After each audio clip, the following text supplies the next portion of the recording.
తిరుపతిలో science museum ఏర్పాటుకు 19 ఎకరాల స్థలాన్ని లీజు పద్ధతిన కేంద్ర ప్రభుత్వానికి ఇచ్చేందుకు టీటీడీ పాలక మండలి ఆమోదముద్ర వేసింది. ఎల్లుండితో ప్రస్తుత పాలక మండలి పదవీకాలం ముగియనుండటంతో చైర్మన్ చదలవాడ కృష్ణమూర్తి అధ్యక్షతన స్థానిక అన్నమయ్య భవన్లో చిట్టచివరిసారిగా సమావేశమైన టీటీడీ పాలక మండలి మరమ్మత్తు పనులకు భారీగా నిధులను కేటాయించాలని నిర్ణయించింది.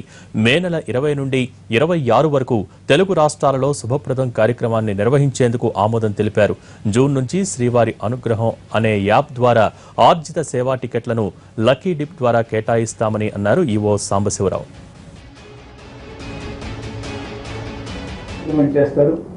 అంటే దాంట్లో మనం ఇంటర్నెట్లో రిలీజ్ చేసే సేవా టికెట్లు కానివ్వండి, ఈ దర్శన్ ద్వారా వచ్చే సేవా టికెట్లు కానివ్వండి, 2 రోజులు బుకింగ్ టైం దాకా ఇస్తారు. అవన్నీ బుక్ చేసుకున్న తర్వాత, అంటే బుక్ చేసుకున్నప్పుడు ఏం పే చేయాల్సిన అవసరం లేదు. అవి బుక్ చేసుకున్న తర్వాత ఒక ఎలక్ట్రానిక్ డిప్, సోఫిస్టికేటెడ్